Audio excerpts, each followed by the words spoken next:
Voilà, donc j'ai eu une coupure. Je vais essayer de trouver qu'est-ce que c'est que cette coupure-là en fait. Mais c'est pas grave. En attendant, bon, je sais fonctionner. De toute façon, j'étais presque à la fin de mes explications.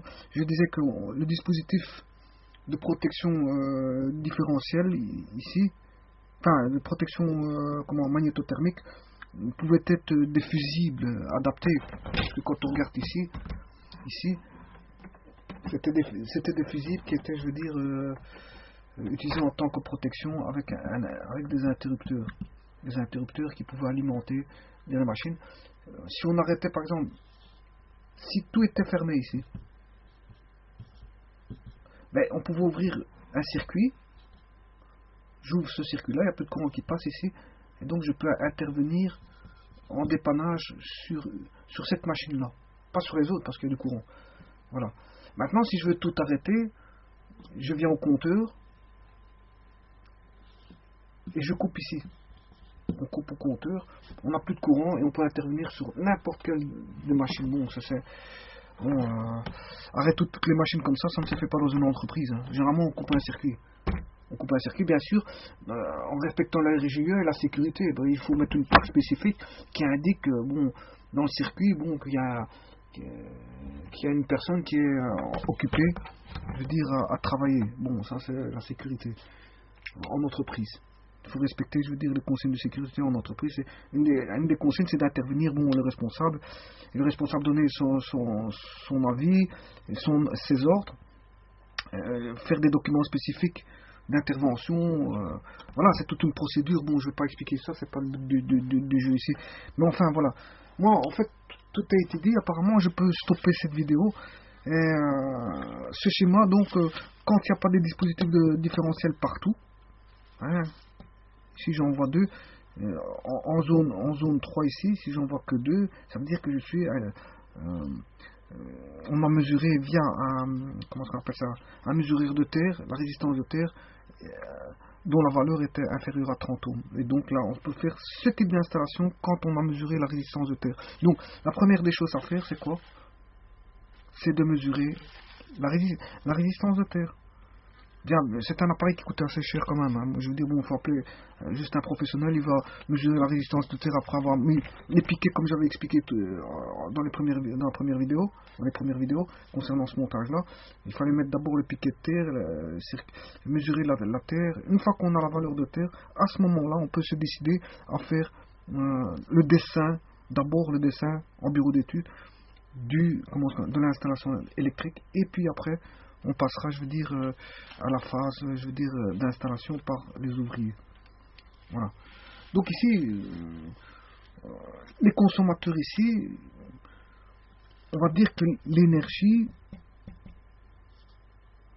le coût, le coût est fonction de la consommation, Voilà, le coût est fonction de la consommation. Plus on consomme, et plus ce sera coûteux. Et donc, c'est à la personne de gérer ses coûts en fonction de sa consommation. Donc, consommation de quoi? Ben, consommation de courant. Et donc, fatalement, de puissance. La puissance, euh, la puissance active, P, c'est U fois I fois cosinus phi. Ça, j'en reparlerai. Voilà. Pourquoi du cosinus? Ben, c'est parce qu'en fait, c'est du courant alternatif qui arrive. Et donc, en fait, il y a une forme de déphasage entre quoi et quoi? Ben, entre tension et courant. Entre la tension et le courant, il y a des déphasages, donc voilà. Mais ça, j'en parlerai à l'occasion, ça, c'est pas le but du jeu. Ici. Voilà.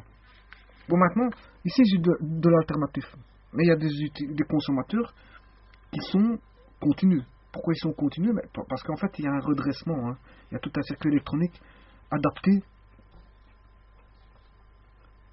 qu'on appelle un redresseur, et qui redresse en continu. Donc, on peut avoir... quand vous mettez un PC, il faut que ça fonctionne en continu. Hein. Dire, bon... bien que, je veux dire, vous avez alimenté sur une prise de courant qui est alternatif, le PC continue. Donc, il y a des redresseurs, ça c'est pas... Et beaucoup de comment est-ce qu'on appelle ça,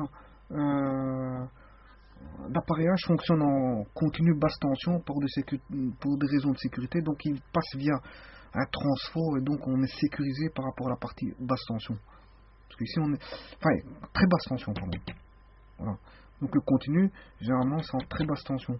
Parce qu'ici, c'est déjà une installation basse tension. Hein.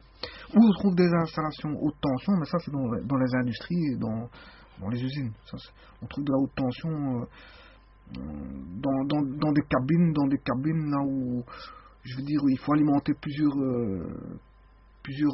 villes, plusieurs quartiers, voilà, là, on a affaire à des tensions plus importantes.